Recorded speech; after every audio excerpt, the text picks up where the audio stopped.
Ju përshëndes të gjithëve nga Breaking në Top News, unë jam Dafina Hysa, juftoj të qëndroni me ne, do t'jemi bashkë një transmetim të drejt për 3 orët të në vijim, me zhvillimet të kryesore nga politika për edhe sektor të tjerë me ndikim.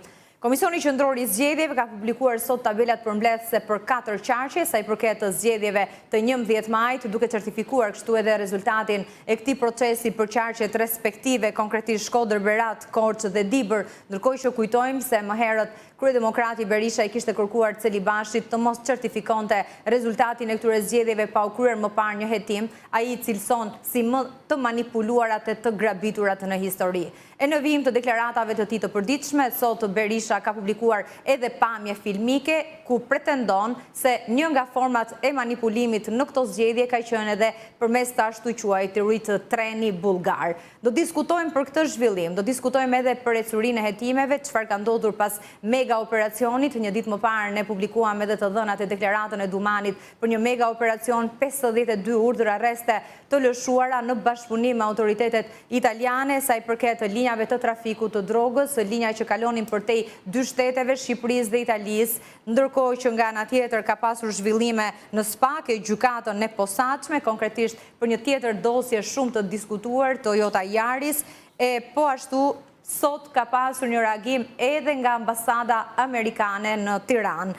I ka bërë thirrje qytetarëve duke i vënë në dieni se DEA, pra përfaqësuesit e DEA-s amerikane, janë prezent në Shqipëri e mund të denoncojnë raste informacione në lidhje me trafikun e drogës. Gjitha këto do t'i diskutojmë gjatë ditës së sotme me të ftuarit, sigurisht edhe për impaktin e vizitës së përfaqësuesës së lartë të Bashkimit Evropian Kallas në Serbi dhe Kosovë. Por në pjesën e parë do të ndalemi tek zhvillimet që lidhen me SPAK e gjykatën e posaçme në Shqipëri. Kam kënaqësinë të kem në studio avokatin Edmond Petraj, mirë se erdhët. Mirë gjeta, faleminderit. Në lidhje direkte do të na bashkohet po ashtu avokati Naim Hasani, se dhe eksperti për çështje të sigurisë Fation Softa. Avokat, përshëndetje, faleminderit që pranuat ftesën. Faleminderit. 24 orët e fundit vëmendjen kryesore e ka marrë avokat Petraj pikërisht jashtu i quajturi mega operacion mes autoriteteve shqiptare, italiane, sigurisht edhe me mbështetjen e DEA-s amerikane, siç u bë me dije një ditë më parë në komunikatën për shtyp apo edhe deklaratën që kishin prokurorët respektiv. Çfarë ka ndryshuar në qasjen e SPAK ndaj grupeve kriminale, mënyrës se si po i ndjek ato? Shiko, kjo është një çështje e cila ngjerët për të parë me fjalë se si do të zhvillohen hetimet, cilat janë provat. Pra, në kushtet që struktura posaçme ka prerë masa sigurie, ka prerë flet arresti dhe ka nxjerrë një vendim gjykate, ka kapur disa element provash, ca fatura, ca video e tjera, duhet parë me intësi se çfarë janë këto prova dhe deri ku shkon pjesa e veprës penale e cila është kryer në bashkëpunim në kuadër të një grupi të strukturuar. Pra, ajo që unë shikoj është që vetë antimafia italiane, e cila ka nxjerrë urdhra arreste për disa persona, e cila ka nxjerrë nëpërmjet prokuroria italiane e Barit me vendim gjykate të Barit, ka nxjerrë urdhra arresti për disa persona, ndërkohë që ka dhe të huaj. Por që përsa i përket rastit shqiptar, ka qenë një rast i cili është hetuar dhe pretendohet që në bazë të disa indicieve që kanë marrë nga denoncimi apo nga bashkëpunëtori i drejtësisë, mendohet se e kanë çuar direkte te prova dhe te pjesa e konstituimit të asaj të cilët janë siguruar se po këta persona kanë kryer veprim penal. Tani, çfarë shikoj unë? Duhet pritur vetëm 2 ditë derisa të komunikohet masa që avokatët e tyre të marrin të gjithë dokumentacionin përkatës, çfarë ka fashikulli i dosjes, patjetër që është dorëzuar te pjesa e gjyqtarit i cili ka dhënë masën e sigurisë, sepse do kemi komunikimet, dhe një pjesë e këtyre personave janë për efekt ekstradimi, të cilët do ta kenë më të lehtë masën e dënimit për të njëjtat vepra penale që janë edhe në Shqipëri dhe në Itali, sepse ato vepra penale në Itali kanë marrë shumë të ulët për dënimin, ndërsa në Shqipëri është katastrofike. Pjesa Si do të ndahet kjo? Shiko, Sa kohë që trafiku është zhvilluar mes Shqipërisë, Italisë. pikërisht pra se kemi dy pjesë të kompetencës.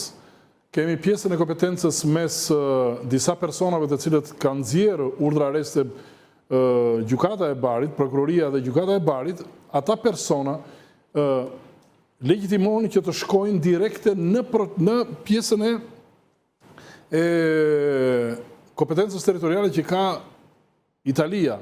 Në këtë rast, personat, nuk e di, më duket se ishin 12 persona, diçka e tillë, ata i kalojnë direkte të pjesës së Italisë, ndërsa pjesa tjetër do t'i kalojë Shqipërisë. Pra, nuk e di atë shifrën e saktë, sa është kjo cilët persona, por ajo që shikoj, unë nuk jam shumë i bindur për atë për të cilën ndodh.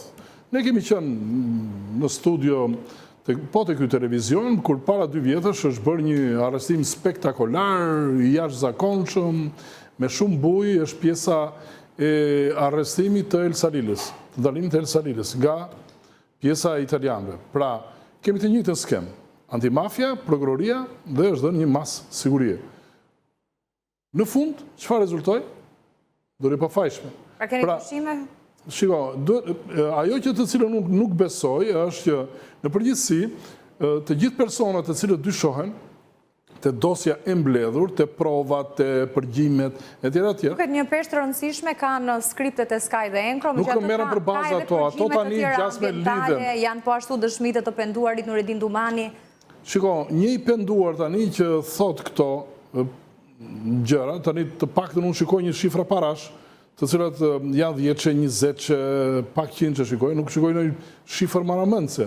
Edhe pse mund të them që ky mund të quhet një operacion i suksesshëm për sa i përket strukturës posaçme, por që do të ngelet do të ngelet hetimi para prag dhe përballja tashmë të cilën do të kemi në gjykat me avokatët dhe pjesën e prokurorisë. Pra këtu do të sqarohet gjithçka. Atë cilat janë prova, ku lidhen e tjera. Unë e shikoj pak, jam skeptik për sa i përket këtij rasti, edhe pse shifra më duket shumë e lartë, më duket një mega operacion, por që në qoftë se antimafia tha neve ndoqëm paran, atëherë pse se kapi personin ku shkonte paraja, por u la 5 vjetë, sepse ky operacion ka filluar që në 2020-ën, dhe tani jemi në 2025-ën. Pra, është një operacion i cili ka filluar hetimi që në 2020 dhe derisa erdhën tani. Pra, ngelet pak kaos kjo. Autoritetet italiane përdorin në fakt. Në Itali... I lënë në përgjim për shumë kohë që të kenë fakte dhe provat mjaftueshme. Shiko, Dafina, duhet të dishin diçka. Unë e njoh mirë drejtsinë italiane. E njoh shumë mirë drejtsinë. E njoh faq mirë sepse me kazuset që kam atje, të garantoj që lë shumë për të dëshiruar.